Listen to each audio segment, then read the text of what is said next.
So team, welcome back everyone. Let's take a quick look at what we did in the previous session. We covered a few important concepts under OOPS. We spoke about encapsulation, class constructors, and access modifiers. So going back to our Eclipse, let's see some of those things that we did. I believe we started with encapsulation here. And in the encapsulation, what we're using is a class called bank users. So let's look at bank users. So what we did as a bank users, and look at how we are trying to read the code team. Please do that. It makes you feel very comfortable in the program.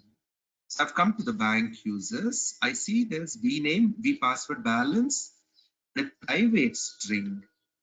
So if I need to be able to get this value, I can only create methods through which I can get the value, or I can set the value since it is private. So primarily, let's close all of this.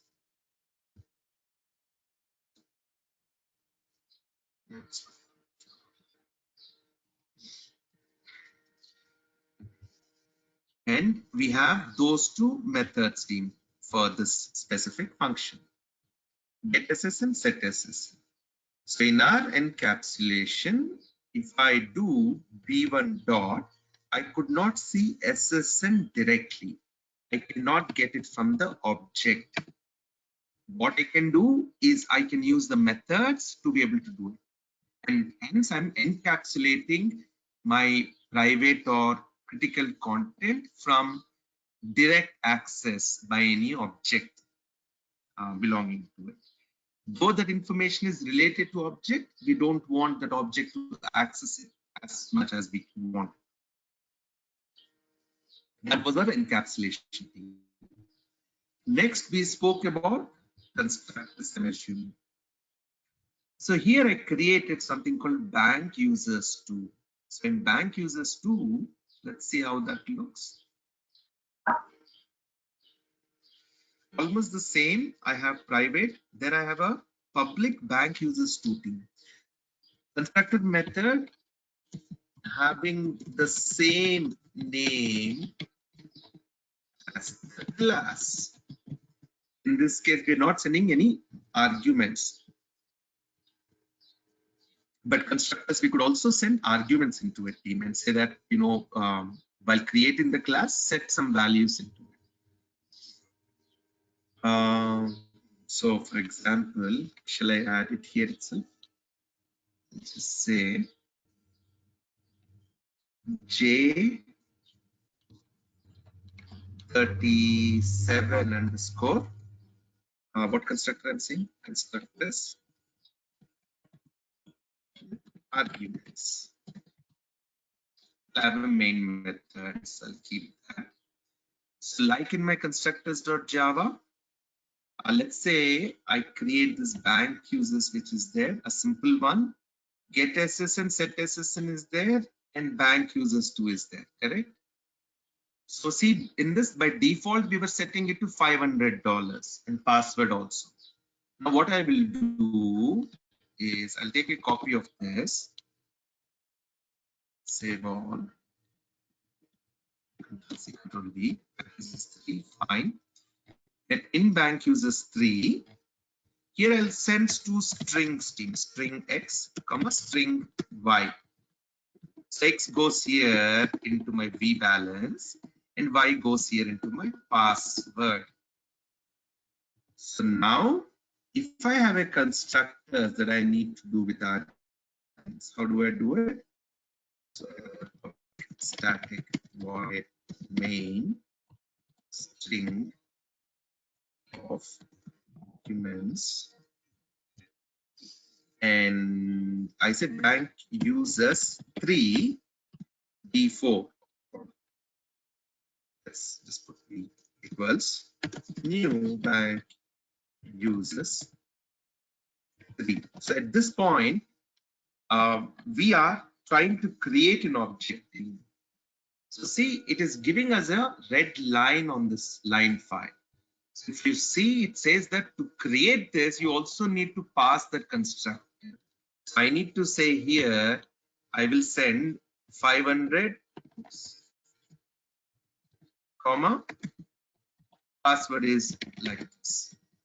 Now the next user I will create again in one line. The advantage is for me to be able to create a use object of that class in one line by passing what values I do. Clear team? So constructors helps us to do something while creating an object. It can be a simple action, or you can pass arguments into it and have that work on. So that's our constructors team. So going back to access modifiers. So primarily, this was an important one. So we created a math.java. Let's look at what it has. So in this team, public class math, public static int add x and y, public static int subtract x and y. So what happens here is, since these are static methods within a class, remember this thing, the static methods, I do not need to create an object to call them. So I don't have to say m1.add or m1.subtract. I can just say math.add and math.subtract. And this is fine. See, it's saying, why are you calling m1.add when it is static? Just say math.add. Now, the importance about the static methods is it will run based on whatever values you want it to send, or on that specific object. But if you do something like this dot, I don't have anything here. Wow. See,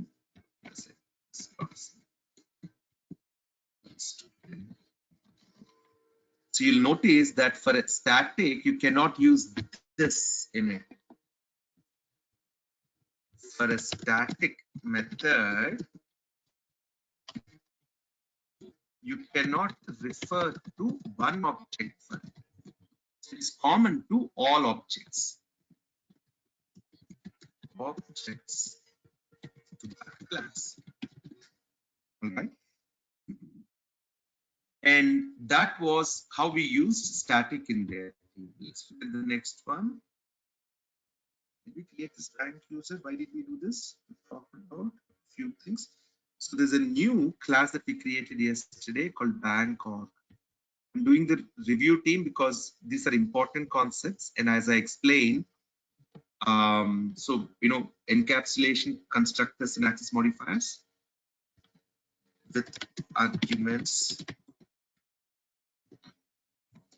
access modifiers. We're talking about how these affect us. Static methods.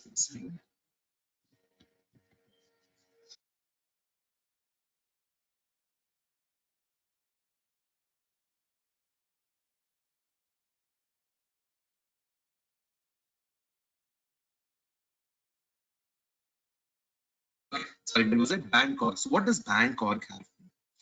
And that is where for us the word final comes in.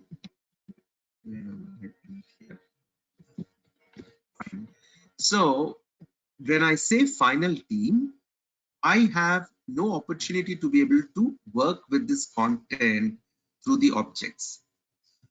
So in my J34, what did I create here? U1, user 1, we set a balance, we set a username. But we cannot change the final attributes. So when I say u1.bank name, it says, you know what, it's final. There's no way you can change it. It can only be done at a code level team. I mean, someone has to go in and change the content or where it is located. You cannot be able to, but you can access the content. You can at any time access the content, read the content is fine. Writing to the content, no, not change. No write. Since and that's primarily what it is, team, about a final attribute. Now, what is the other one that we did? This access modifier static. So this is a static class one. Let's look at what this has. Okay, it's nothing. There's nothing much at all in this team. It's a very simple one, so that should be easy for us to understand. Static class 1 and static class 1. Here, what is this then? This is my constructor method. Correct, everyone? And here is the static variable. That means no object needed to create. So here I can always set this dot y equals 10, and that is fine. Okay. But if I said this dot x equals 20, it would have an issue because no, it is static for that entire thing. So it will set it for across. It's not. How is it setting it? Change access to static. The static field static class 1 should be accessed in a static way. It's a static using static class. Static modifier of x now. We implement. We'll come back to this in a second. So that's a simple method that is there. Let's look at how we are calling that. So we're creating SC1 and we're setting a value of 10. So basically what it is doing is you can set from anywhere. And this is fine, you can set from anywhere. Can be changed by any object. So your static methods can be called by any object or the class name. Static are properties or static variables parameters can be read or changed by any object or class. So let us say, for example, we put something like string or a boolean called weather,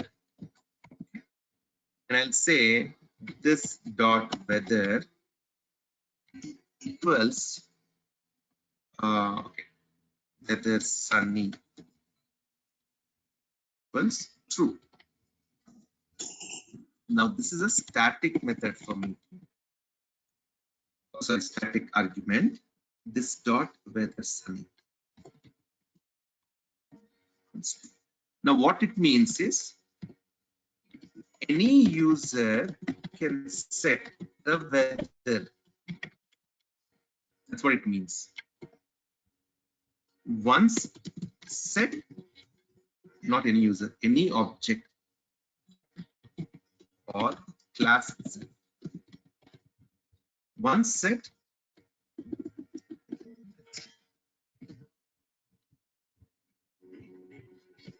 you can access that content from anywhere. That's the important aspect of static thing. It will remain same. So if one user changes, it's like think of it like a light bulb. Is the light on or off? In that room, the light will be on or off. Any user can come and change that. So any object could be able to make that change. Now, what is the next one that we did? WhatsApp group. Okay, like our WhatsApp name, group name, or so can be static. So anyone who is part of that group is able to come in and change that. And then we've seen what are constructors do. So any questions so far? That was a quick review of what we were doing yesterday.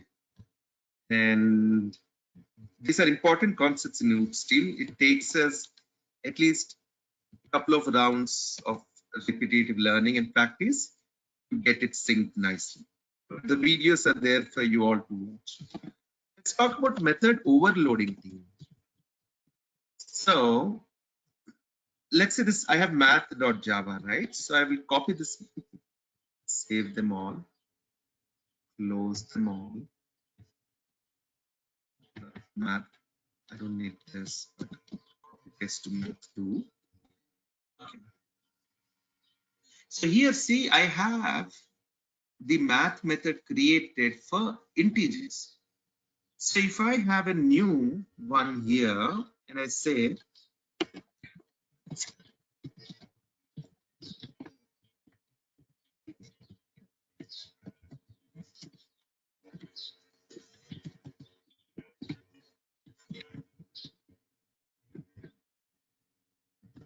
math2,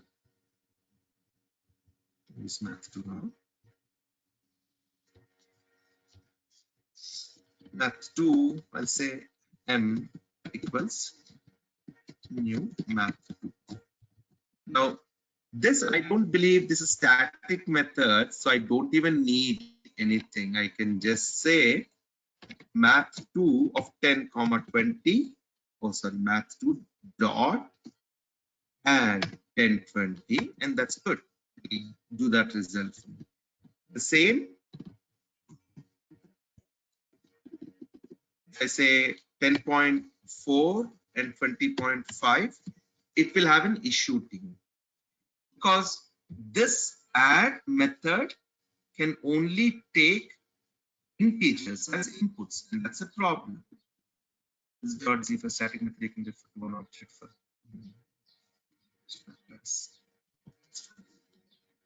So now I'm going to overload this method by changing arguments. So see, let's say in this time add, but I may get double also. So for which I will send double and double of y and return x plus y. Earlier, if we had the methods with the same name, it was an issue. But here, method name is the same, arguments vary. If the arguments are different, that is fine. If I create exactly the same method, it will say you cannot, because arguments are same, method is same. Which one do you want me to run when I call? These few lines or these few lines? There's a confusion. Everything looks the same. So now look at what happens. If I passed math2.add, it would go to that other method. It's the same function team, same name, but the arguments are different. And I could also do things like one more add. Actually,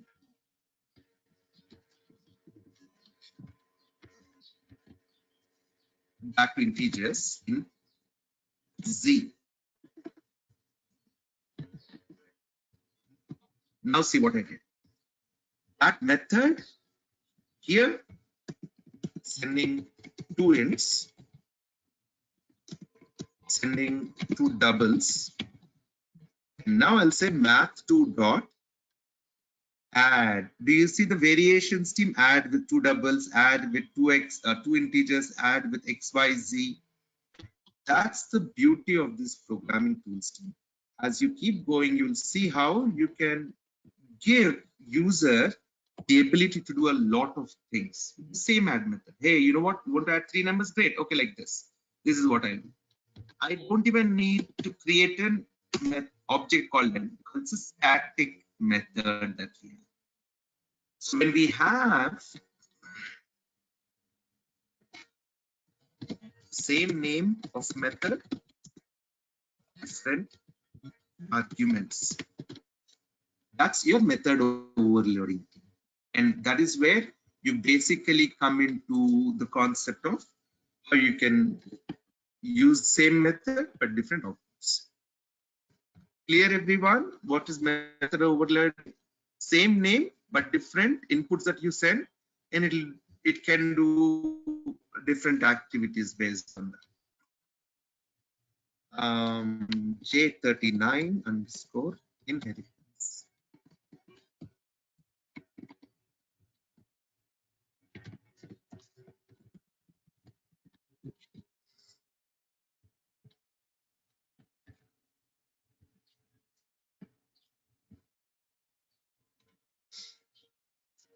Okay, I'm just trying to think through an example what we could use.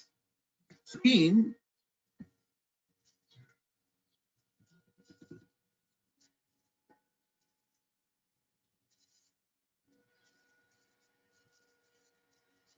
how should I show? I'm just thinking. I'll show it in the same code for now. Okay. So I'll say there's a class called, we can say public, that's fine. No, but I don't. Let's keep it very simple inheritance one. So we're primarily talking about team having a parent and a child class and how that works. Okay. So let's say public class, I'll say there are phones. Phone is a class team. And every phone will have, there's an issue here for that. Zone file, yeah. So if I'm, let's put it up here, phone, new, class, oops, phone. Okay. So every phone team has a, let's say string v number. Will it be static? No, because every object, every phone has to have its number. This is just a class for it. And I'll say v name, not putting anything much in this. Now, every phone you can also do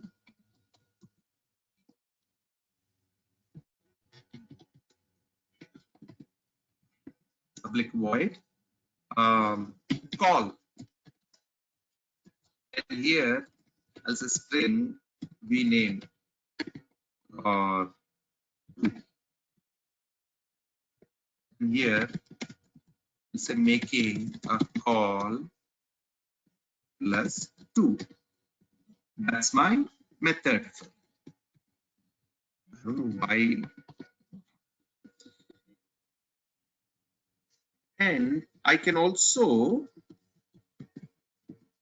text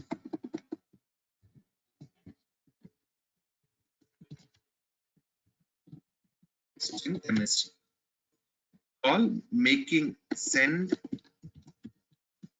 text to plus msg. Okay, simple. Now here when I say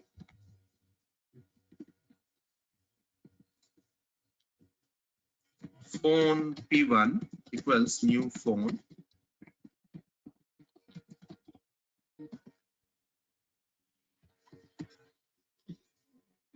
I can say p1 dot v name equals kk,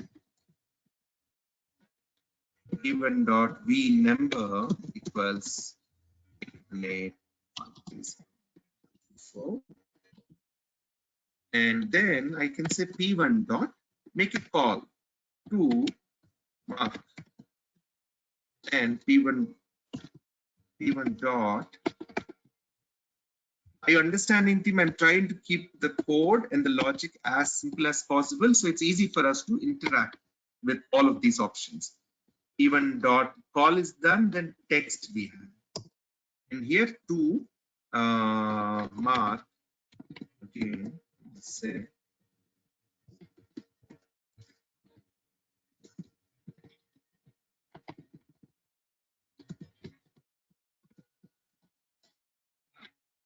now I have one object team, making sure that I'm able to work with this object.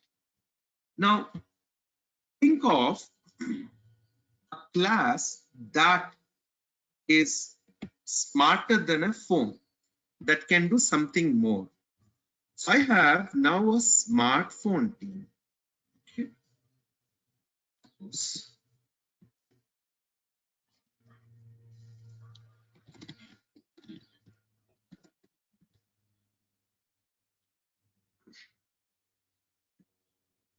And this public class smartphone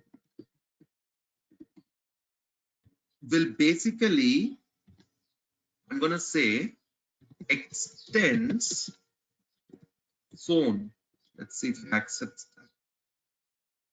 So then here I will say there is a string we make, and then there is a public void surf.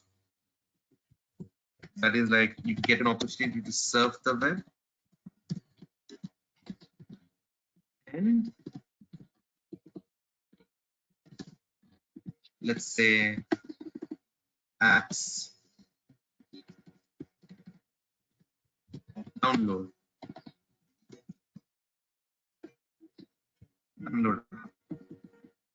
Surf the web app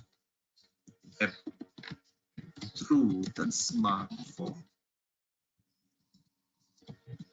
Now, when I go here and I say smartphone P2 equals new smartphone, what happens in this case, team? So if I say P2 dot, if you notice all the variables that we gave in phone, the vname and the methods are included. Child class inherits parents are parameters, the parameters and methods.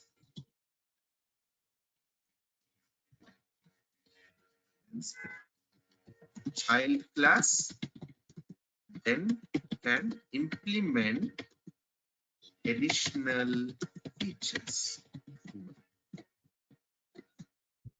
So that means whatever a phone can do, child can do all that the parent does and can do more. So now that's a smartphone team. Okay. And I can say this smartphone through inheritance, if I say P2 dot, I can see vname, vmake, vnumber, and I say apps. I can say surf.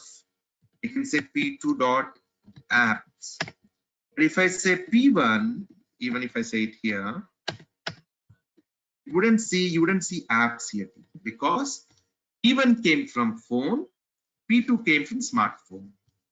Got it, everyone? Our phone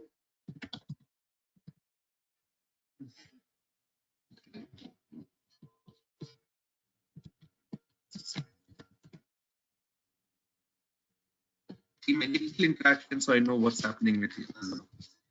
So phone basically had a name and a number.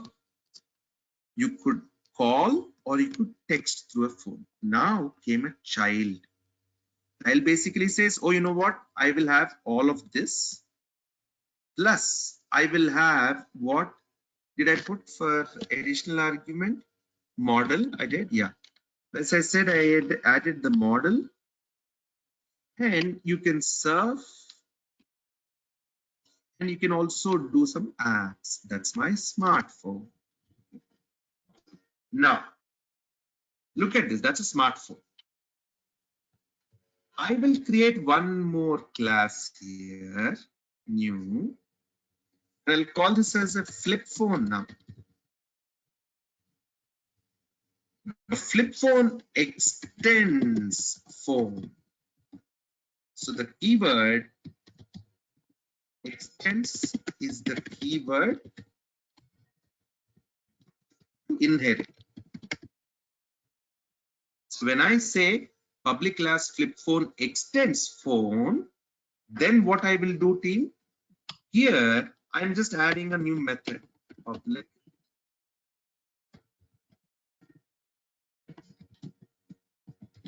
static void close to cut. So and open to start.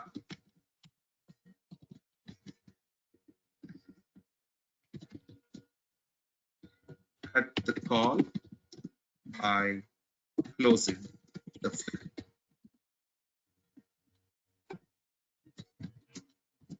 Started, accepted the call, closing the flip.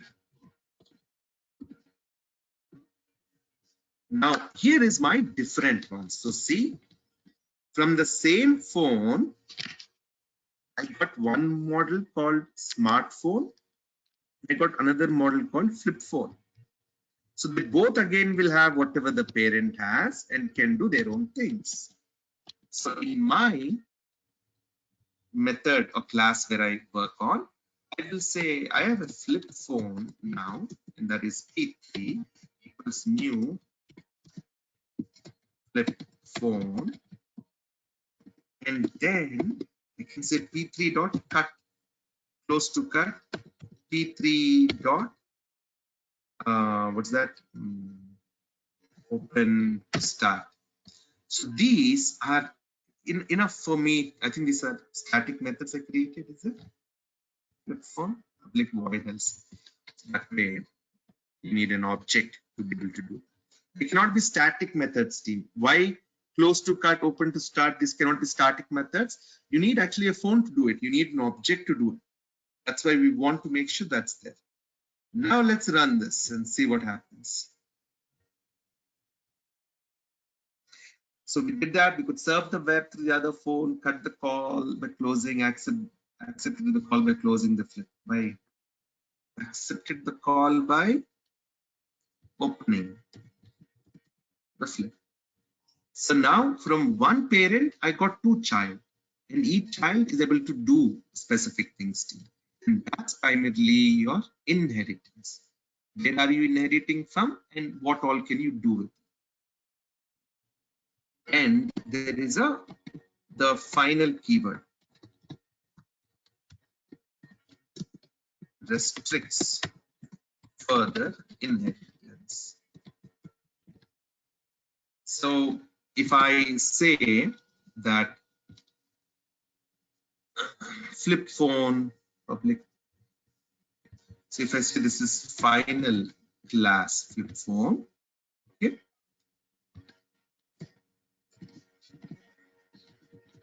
final cannot be further inherited. So if I try and create a new thing, say flip phone 2.0, flip phone 2 for example, I say this extends flip phone, then that becomes an issue. It says remove final, cannot subclass the final class flip phone. So here you cannot inherit from already a final object or class. That's set first. Okay. Good with the understanding on this? So what did we cover, just to make sure? We spoke about method overloading and inheritance. Method overwriting also, I think I spoke about, right team? Method overwriting is basically when we are extending itself, let's say, let's understand this team, everyone with me. The smartphone is there. So surf and apps are there from a smartphone, right? I'm going to create Control V, save all of these. Smartphone 2. Now look at my smartphone 2 team. Let's say smartphone 2, where is it? This extends smartphone itself. Actually, phone, let's extend phone. But in this case, you see the call method that is there, these two, and text.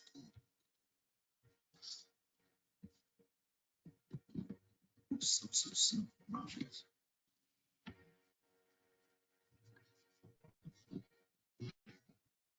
Making a smarter call, sending a smarter text.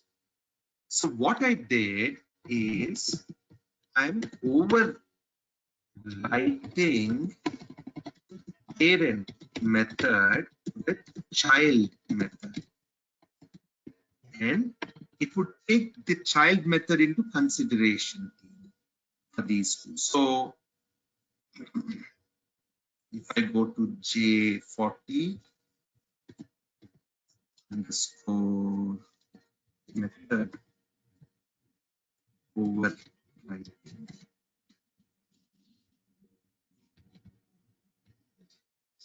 So here,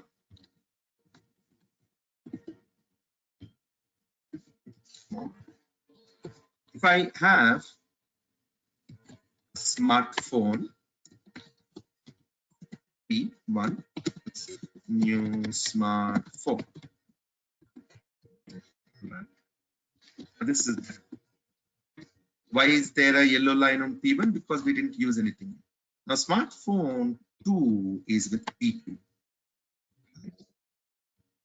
Now look at what will happen to you. If I say P1.com to KK,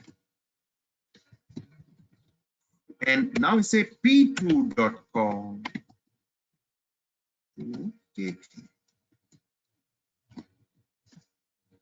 This method overrode parent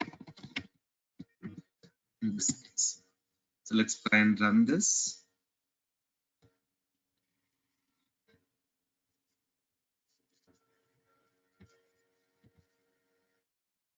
So making a call to KK, making a smarter call. So that is my method overriding. From one phone, I made a smartphone. I made a different type of a phone called flip phone. And then I said that flip phone is final. You cannot extend it further. So I cannot create flip phone 2 out of it. My smartphone is not final. Okay, it's got no attribute to it. It's public, but it doesn't have to be if it's in the same package. Am I here? Now smartphone 2 does the same thing, extends phone, but I have also overwritten the call and the text methods. So it will take these into consideration. Then what the parent? That's our method overriding. Child method with same name, its precedence, execution over parent method.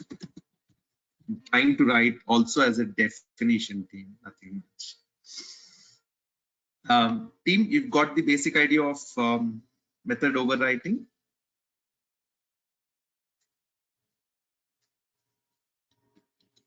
Now let's talk about polymorphism, team. Polymorphism is basically, it's trying to take different forms. So we'll talk about it. Take different forms.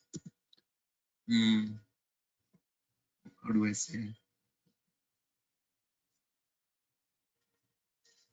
It's also part of method overwriting, also will come into it.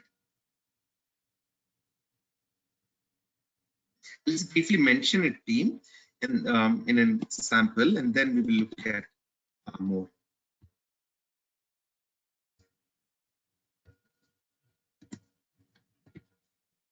I can use cars example. I'm thinking of something. J41 is what more.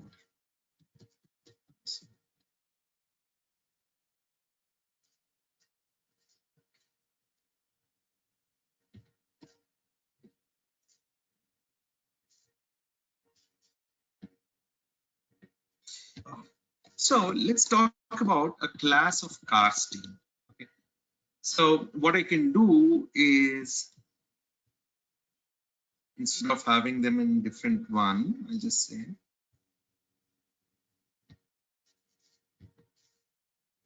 cars. So I just have public class cars, and let's have a function public void drive.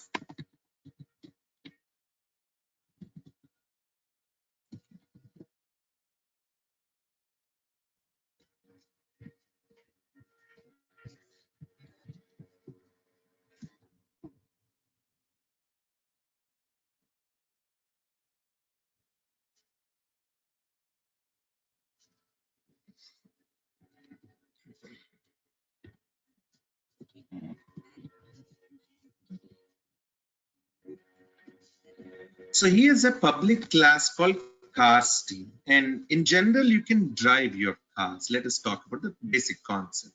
Okay. Now let us say I create a smarter car or a faster car. It's a public sports extends cars, and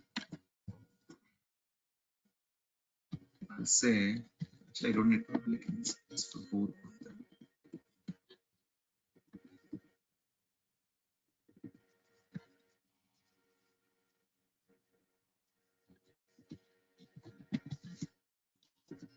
And so here, just like method overriding that we did, we're gonna do that same here. The drive that comes out of a sports car is just faster drive. Now I am creating multiple versions of the same thing. So when we do inheritance, I'm inheriting from a parent. Now here what we're doing from a parent, we are trying to create multiple forms out of it. So your parent has the basic class structure or blueprint, and each of these is doing something more. Electric extends cars. Again, when I say drive, faster drive, efficient drive.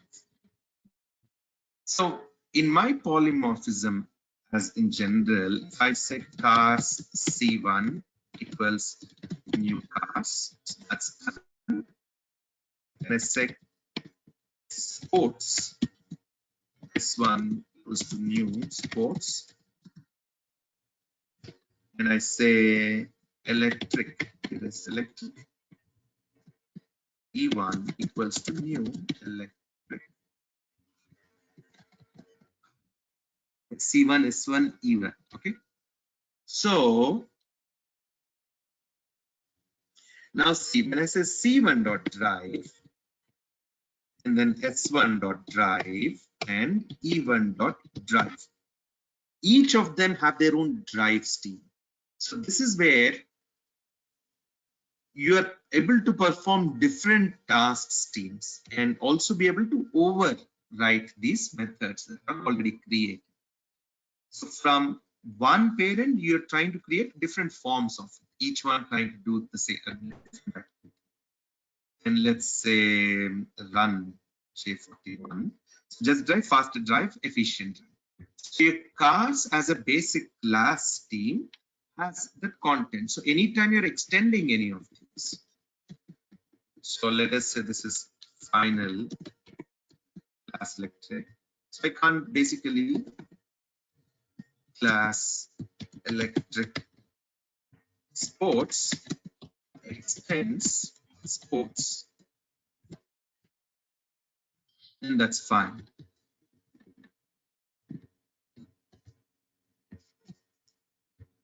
Okay. And here drive faster and efficient drive. Now you definitely know, because we saw the final thing earlier. Let us say I say class sports electrics, sports electric. extends electric is a problem because it's a final, and that's why it cannot extend the electric.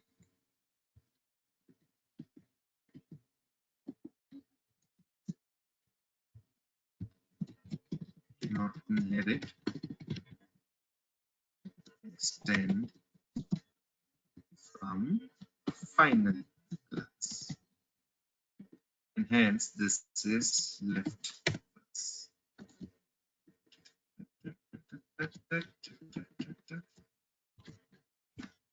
Any questions, team? So these are concepts which very important has to sink in correctly into your head, team. At least the last few sessions that I've been doing, say from OOPS and objects, very important to go back and look at them. What is it that we're trying to do in each of it? Where is it applying? And look at it from a real class perspective also. Okay.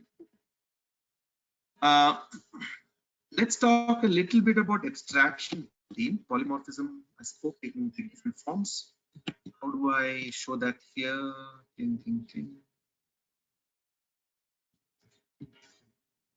Abstraction. So basically in abstraction, we have two things. We have an abstract class, but I want to continue tomorrow because it's almost 7 again. And abstract methods. And how we go about doing this together. Any questions on our progress, what we've done so far? Anything that I can take? Make you unmute you. Make you present, please. So once we do this, then we have a few more Java file and exception handling. If I can, I'll do little API. Just for little.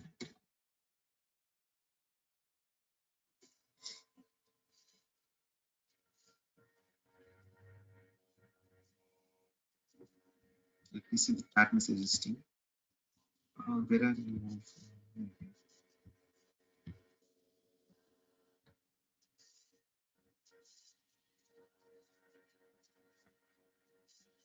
Static and dynamic polymorphism.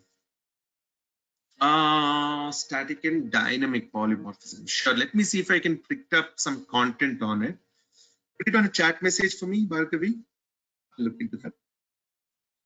Can you please explain inheritance in brief? No, I wouldn't. I want you to go back, look at the video, and summarize that for yourself once again, and then come back to me with further questions if that still makes sense, Divya?